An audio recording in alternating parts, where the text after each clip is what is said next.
Pertanyaan selanjutnya, Pak Pendeta, datang dari Bapak Situmorang. Shalom, selamat malam Pendeta. Saya mau bertanya, apakah mereka yang mati dalam Kristus yang lebih dahulu bangkit? 1 Tesalonika 4 ayat 16. Apakah mereka juga diadili? Mohon penjelasannya, Pak Pendeta.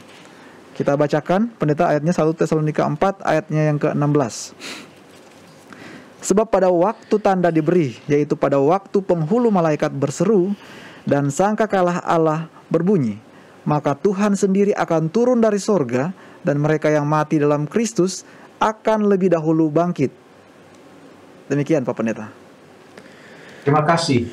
Kalau itu sudah sangat jelas bahwa yang mati dalam Kristus akan lebih dahulu bangkit, tapi diangkat ke sorganya sama-sama.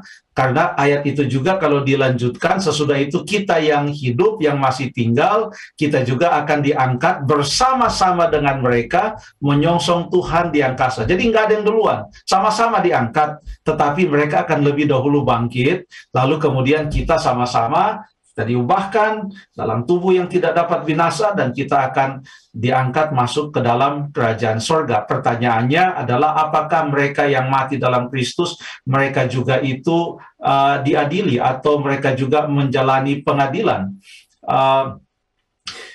Alkitab berbicara banyak tentang pengadilan, berbicara tentang ada kitab-kitab di mana nama ditulis. Maliaki 3 ayat 16 berbicara tentang kitab peringatan di mana ada kata-kata yang diucapkan dan perbuatan-perbuatan itu dituliskan. Lalu kemudian ada banyak ayat yang berbicara tentang kitab kehidupan, contohnya, di mana hanyalah mereka yang namanya terdapat dalam kitab kehidupan, mereka itulah yang akan diselamatkan. Jadi itu mungkin ada pelajarannya, tetapi betul ada kitab-kitab di sorga untuk menggambarkan sebuah pengadilan, bukan kita menghadap satu-satu naik ke sorga, tetapi yang disampaikan dalam pelajaran Alkitab adalah catatan tentang kehidupan kita, itulah yang akan diperiksa dan akan dilihat. Kenapa? Karena ini untuk menyatakan keadilan Allah. Allah tidak dengan serampangan mengatakan kamu selamat, kamu tidak selamat, karena Allah bekerja bukan hanya di hadapan manusia, tetapi di hadapan tontonan alam semesta, bahkan di hadapan tontonan setan, si pendakwa itu. Wahyu pasal yang ke-12 ayat yang ke-10 dan 11 mengatakan dia adalah pendakwa. Jadi dia mendakwa. Karena dia adalah pendakwa, maka kebenaran itu dan keputusan Allah dinyatakan melalui pengadilan. Nah, apakah orang-orang yang sudah mati di dalam Kristus itu yang dikatakan akan lebih dahulu bangkit itu juga mereka diadili?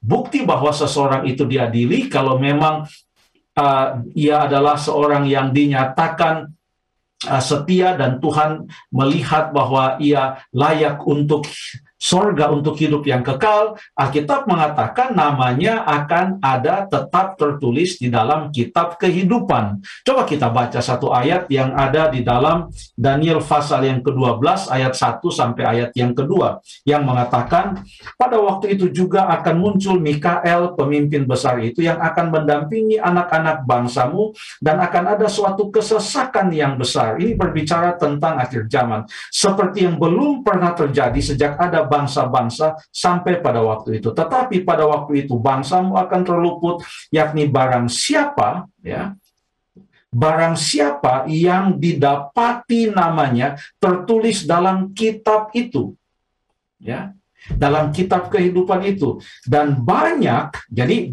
ayat 1 mengatakan yang akan terluput, artinya yang selamat adalah yang namanya tertulis dalam kitab itu. Ayat 2 mengatakan dan banyak dari antara orang-orang yang telah tidur di dalam debu tanah akan bangun, sebagian untuk mendapatkan hidup yang kekal, sebagian untuk mengalami kehinaan dan kengerian yang kekal. Jadi ayat ini menyatakan bahwa orang-orang yang sudah mati pun, orang-orang yang sudah mati dalam Tuhan, mereka pun akan, catatan-catatan mereka pun akan diperiksa. Kenapa diperiksa? Karena ada pendakwa. Jadi ini adalah pembuktian keadilan Kristus, dan ia adalah Allah yang benar. Ia akan menyatakan semua dengan adil berdasarkan firman Tuhan.